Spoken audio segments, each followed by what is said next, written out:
is not condemn us. Amen? Amen. Don't preach. Huwag mahaba daw. And the last is be relaxed and calm. Amen? Itong ginagawa ko, di ba? Relax na relax ako. Relax na? Okay, next. How do I bring Jesus Christ into casual conversation? So, napagkaralan na natin yung sa evangelization, di ba? Yung personal evangelism, nandun yun, di ba? So, una, make friends. Paano ba? Sino yung naka-experience na mag-proclaim sa labas? Kaya? Ikaw?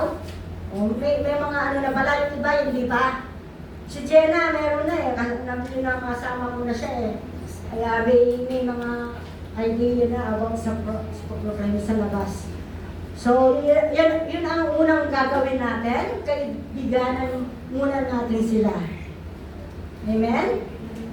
Sa Luke chapter 15:4-7, inistorya dito ang parable of the make friends, develop friendship with non-Christian. Kaya hanapin daw yung mga wala pang mga pinupuntahang simbahan, those on church. Sa Luke 15:4-7, 15:7 na yan? Hindi.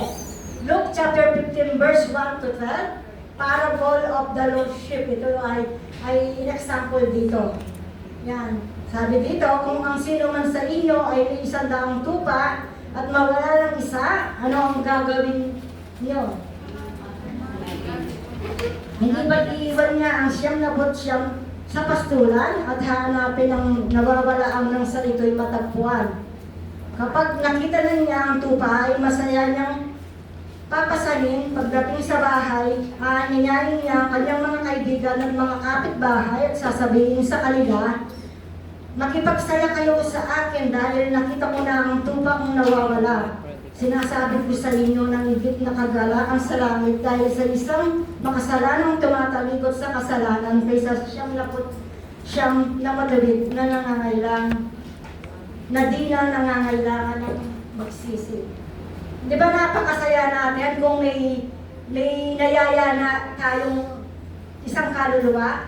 Di ba? Ako napakasaya ko. Alam niyo yung last na proclaim ako? 3 yung nakausap ko.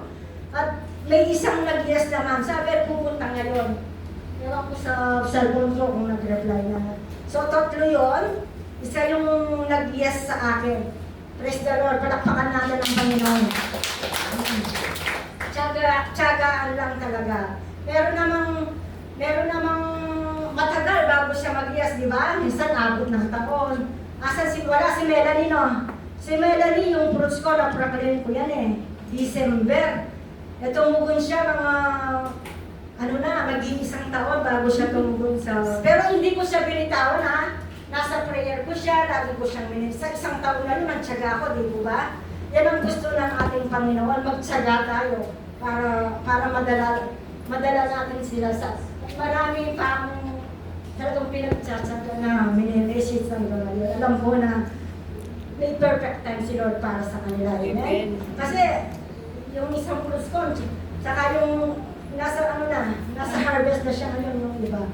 Matagal bago silang mag-yes kay Lord. Dahil din sa tiyaga na binibigay sa atin ng Panginoon. Very patient.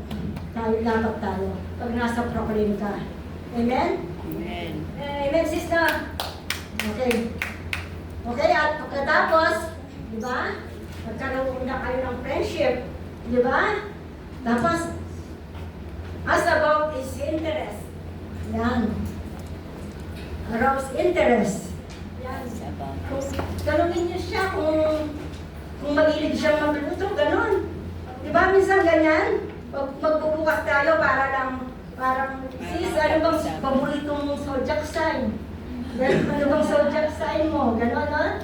Tapos ano bang paborito mong ulam? Para lang may pag-usapan kayo.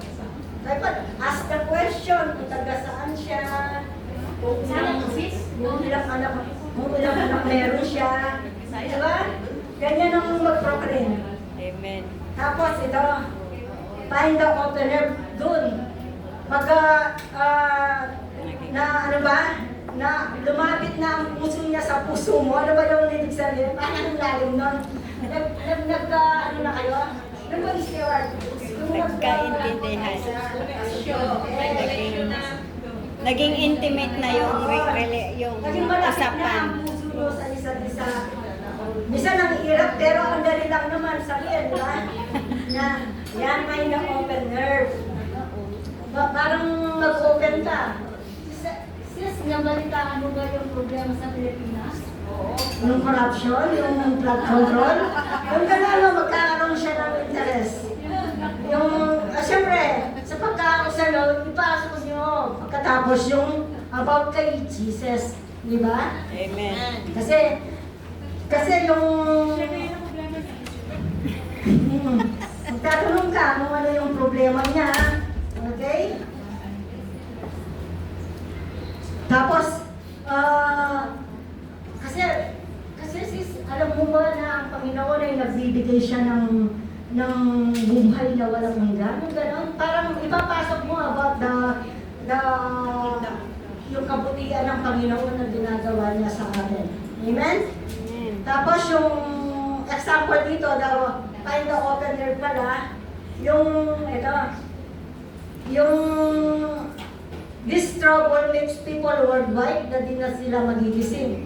Di ba? Ito yung mga kinatatakutan natin. Yung pagtulog natin, hindi na tayo magigising. Kaya dapat, pagtulog natin, bago tayo matulog, ang ginagawa natin, ay nag-pray. Siyempre, humingi tayo ng forgiveness kay Lord para pag sakaling Jesus, pag sakaling, di ba? Ganun ang ating iyaan ng kwento. Kasi tayo, alam naman natin na ang buhay natin, di ba? Hindi natin alam kung saan ito, hanggang saan ito, di ba? Hindi natin alam, si Lord lang.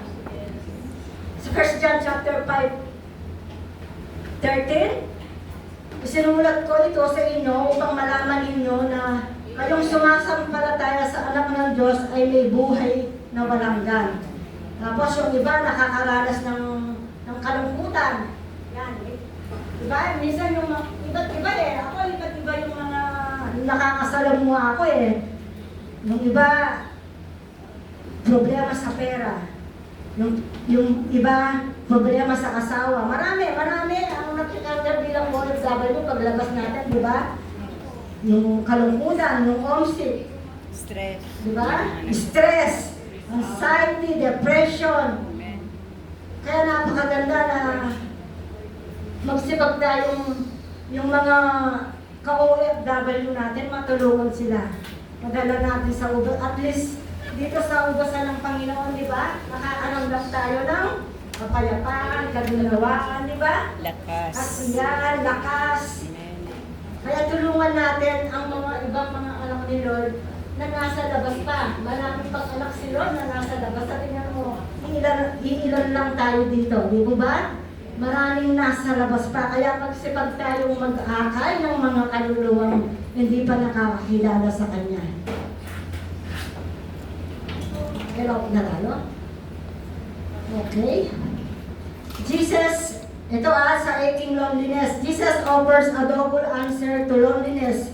He offers fellowship with other members of the body of Christ. Ito yung sa Hebrews chapter 13 verse 5. Ano ba yon? Alam niyo ba yon? Hindi kita iiwan, ni pababayaan. Dalawa yon ang promise ni Lord, di ba ba?